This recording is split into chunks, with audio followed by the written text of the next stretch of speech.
Poultry व्यवसायामध्ये तुम्ही फार मोठी चूक करता जर का तुमच्याकडे हे दोन वस्तू नाहीत. आता हे काय आहेत आधी याचं नाव सांगतो. हे आहे टेट्रासायक्लिन हायड्रोक्लोराइड आणि हे लेक्सिन पावडर. हे दोन्ही पण वॉटर सोल्युबल आहेत. आधी याची युजेस सांगतो, त्याच्यानंतर हे काय आहे ते सांगतो. ठीक आहे.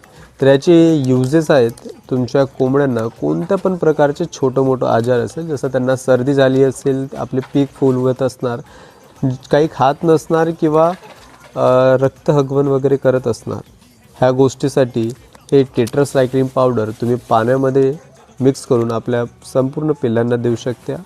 किंवा अगर सीजन चेंज होत आहे, उन्हाळ्यापासून पावसाळा येत आहे, पावसाळ्यानंतर हिवाळा येत आहे, तर सीजन चेंज असताना तुम्ही हे देऊ शकता. याचे डोजेस तुम्हाला 2 दिवस द्यावा लागेल. सकाळी एक वेळा पाण्यात टाकलं की ते संध्याकाळपर्यंत होऊन जाते, दुसऱ्या दिवशी सकाळी पाण्यात टाकलं की संध्याकाळपर्यंत होऊन जाते. सेम हे पण एक अँटीबायोटिक आहे आणि हे अँटीबायोटिक तुम्ही छोट्या चिक्सना देऊ शकता. तुम्ही 7 दिवसानंतर 9व्या आणि 10व्या दिवशी हे 2 दिवस त्यांना द्या. याची युजेस अशासाठी असते की त्या चिक्समध्ये कोणते पण थोडे बहुत सिम्पटम्स दिसत असणार किंवा काही पण असणार, तर ते पूर्ण रोगमुक्त होऊन जाणार. तुमचे चिक्स हे खूप जास्त चांगल्या पद्धतीने ग्रो होणार. तर हे दोन्ही पण खूप इम्पॉर्टंट आपल्या पोल्ट्री व्यवसायात आहेत. तर हे आहेत आपले अँटीबायोटिक, ओरल अँटीबायोटिक आहे मित्रांनो.